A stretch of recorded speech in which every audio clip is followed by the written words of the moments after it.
Greetings and peace. How is everybody? So this video I will attempt, hopefully not vaingloriously, and hopefully with some good measure, to explain my understanding of origin of things, destination of things, substance and sustenance in the eternal now, causality and these sort of things. If a person examines their mind and the reaches of the mind, the imagination, imagination, forethought, foreknowledge, endeavor of searching for things, creation of things. So, even as we can think about any form or shape of an object, you can think of a planet, a tree, you can think of a dog, you can think of a subject, you can think about gymnastics, philosophy, you can think about sleeping, you can think about waking, anything, all these things. All the great thinkers throughout time, whether they were of the East or the West, Hindu or Greek, Jew, this, that, or the other, everybody realized that the origin of thoughts, the world of ideas, as the ancient Greeks had put it, the world of ideas belongs to what we call God. Why we say God is because we don't really have a name to necessarily call the source of sources and the all and the is, the seat of the isness. Anyone who has half a brain, half a mind, and a good level of heart can understand that they certainly are not the causation of anything, but rather a co-creator and a partaker of things, recipient of what is called the isness and the all.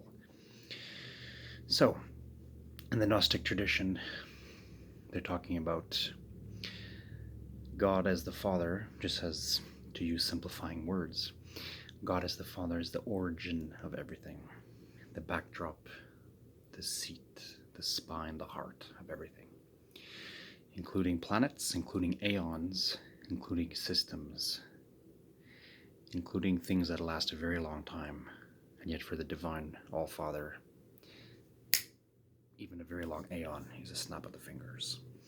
So how much more for ourselves when we find ourselves in a very strange, interesting planet, and yet can retract and remember this information and say, ah yes.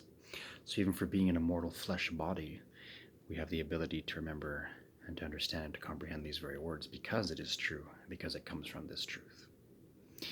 So when we think about the nowness, the seat of the calm nowness, God is, to use that word because I don't know a simpler word I want to use, it's the source. I don't know. I prefer to say the God, the Allah, the great God, God of gods, Lord of lords. And in this seat of being, in this seat of nowness, allness, we are coming out from. So there is thought before there's a manifestation, then there's a manifestation of something. And this world is basically a shadow of thought. It is a projection, if you will, an actualized manifestation, if you will, of thought. Of course it is, when you simply retract and remember. The varying types of spirits inhabiting this planet are certainly varied, and yet those with open mind and open heart will always find the truth, particularly those who follow love and wisdom and put that as the forefront. They are called, they belong to the truth, therefore they hear the head and the shepherd of truth, namely the God of gods, is saying, remember me. And then we're able to shake off amnesia, fight our various passions, biases, attachments to things, and then find our semblance. But as they describe in the Gnostic tradition, it is, and I find it to be very true, in and of our own selves as an individual, we cannot find it alone for sure. We need something to be there, that which calls us. What is the spark that would call you back to enter the Christ consciousness or the Buddha mind? Even those who follow the Buddhist tradition, they must understand, yes, we have this innate ability within us. We are all Buddhas from the beginning, if you want to use this Eastern tradition terminology. But what is it that calls you back to that? What is it that sparks that? Is it the suffering itself? Is it an idea that there's something more? We have to appreciate the very essence of things that bring us into being and bring us out of being, as it were, in this type of manifested planet, this system, this world. This planet is a dream inside of a dream. And a god under a god under a god created it. Only those who will realize with all truth, grace, and humility and say, oh, I'm not the source, I'm not it. Individually, I'm not much. I'm codependent with things. There is a creator spark of me. Even the greatest gods and the greatest angels and archangels who are humble and who are sincere and sweet and realistic, they will go, it's not me. There is a source of me. There is an All-Father. We don't even know what to call him. Only he knows his own name. He, she, it. Doesn't really matter what you want to call it. So we can agree on that, but it's hard to agree on terms that may suit an individual. So the types of spirits here, if you look at the world, this planet is indeed a wonderful representation for all its glory and all its evil and all its strangeness and all its black, white, and gray, is what I'm trying to say, to represent the higher nature. As below, so is it above. And as above, so is it in the first thought.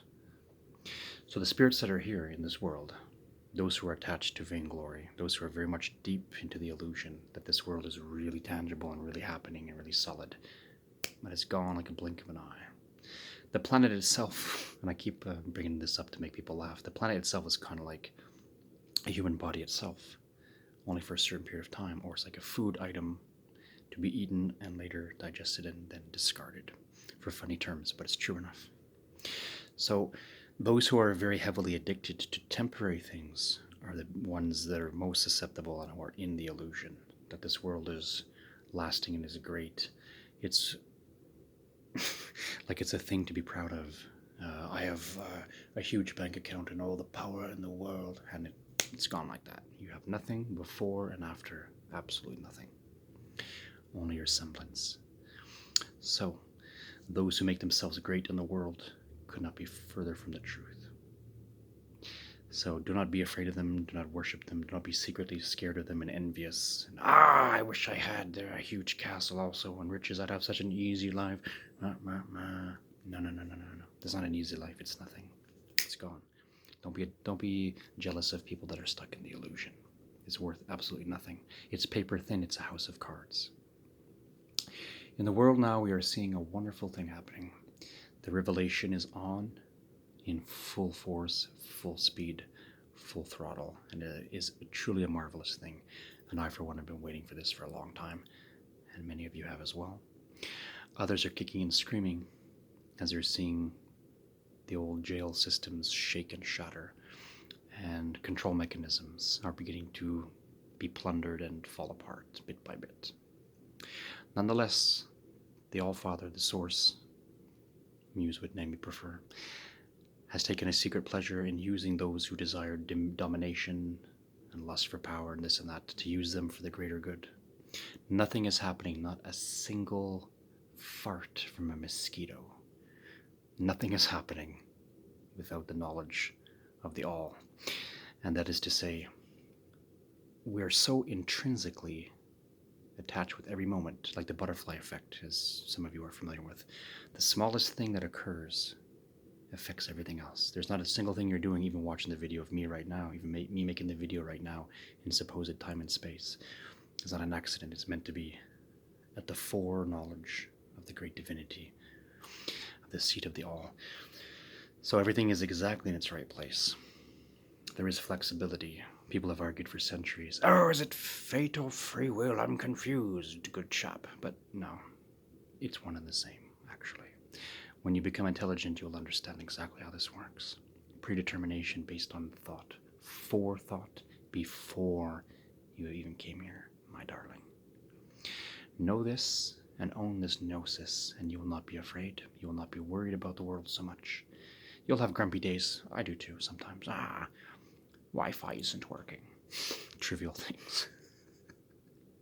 For the parlance of the times. But nonetheless, it's all not much.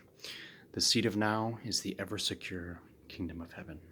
And I'll repeat that. That is the one true, only spirituality and religion that's real and lasting, is the seat of the eternal now, which is the kingdom of heaven, which is inside, being blessed in love, light, wisdom, and always in homage and respect to the source of it, which isn't you and which isn't me, We can be like a Christ and like a Buddha, but we are not the source of the universe. Only the God is the source of the universe. So with humility, we must understand this. We cannot decapitate the source. We must pay honor to it, but realize we are the very body of it. We are the very members of it in every which way, quite literally, the extension of this thing. In that sense, we are indeed the God, the working body component. And God is the dreamer of dreamers, in a way, if you want to put it that way.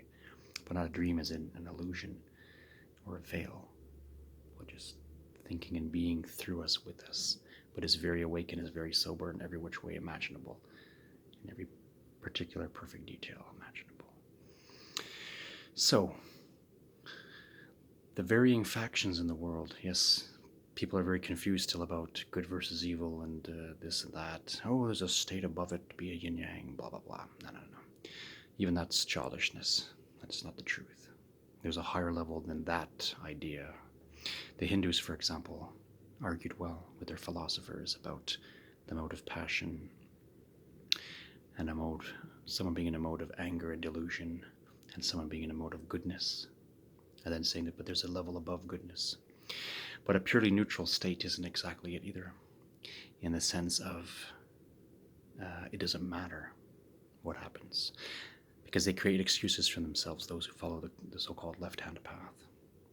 The right and the left are fighting each other. The dominions of this world are fighting each other. There's Star Wars happening for real, not just spaceships, but in spiritual realms. But the God of God is still behind that, kind of giggling, watching the children at play. But the deepest seat of the soul, it will always be a state that possesses no fear, no trepidation, and no anxiety.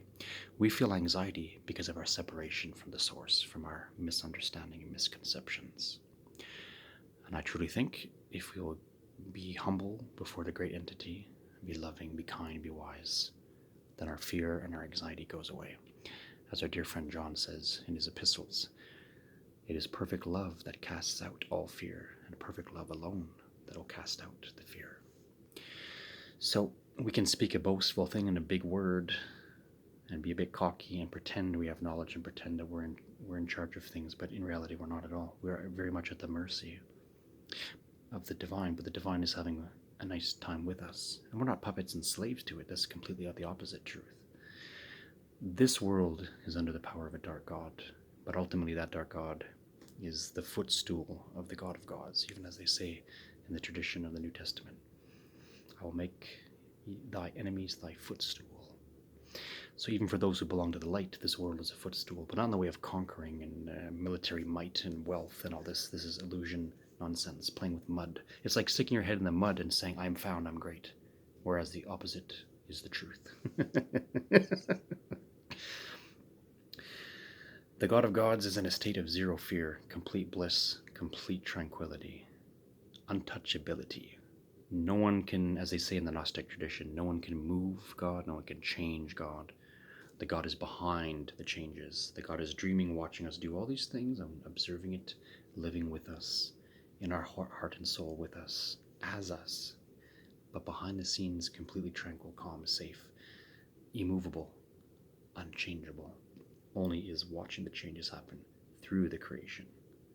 So the God is the backdrop, and everything else manifested, shape, form, thought, the feelings, this, that, the other, anything at all, anything you can name is outside of it.